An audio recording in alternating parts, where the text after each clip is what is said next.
tatanda mo yung steps. Iikot muna tayo. Okay? Iikot tayo. Parang ginawa natin ng training. Ng practice. Okay? Right. Game. Sige. 1, 2, 3, go. Is this feeling right? Has my mind gone blind? Or am I in love? Yan. Ganun? Ganun. Tama. Okay.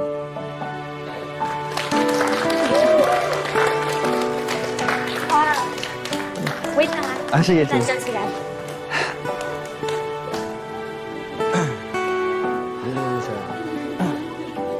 Komportable ka naman. Wala problema. Tubig. Galing mo dun, bro, ah. Uy. Amat. Papakitang gilas lang. Kailangan ko patunayan na tama yung pagboto nila sa akin bilang Romeo. Ikaw, tindi mo kaya kalaban sa audition.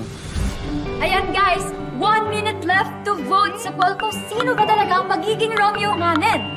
Si Marco ba o si Dylan? Kaya check nyo na yung latest 2 posts ko para mag-vote kung sino ba talaga yung bet na bet nyo para maging Romeo. Si Marco o si Dylan? Vote wisely. Click mo na yung kay Dylan, par. Huh? Eh, bakit si Dylan? Angas na na. Tanga, yun nga yun eh. Puro angas, wala namang talent. Kaya nga natalo natin sila dalawa ni Zep nung huli, di ba? Di ka talaga nag-iisip.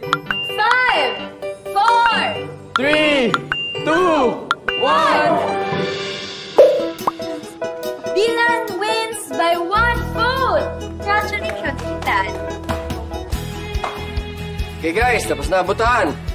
So, pwede na tayo magsimula.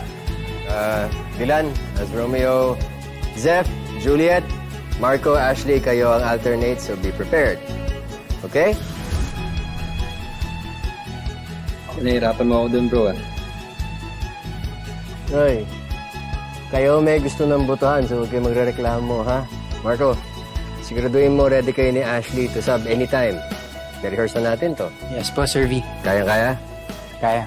I'm sure. Proud of you guys.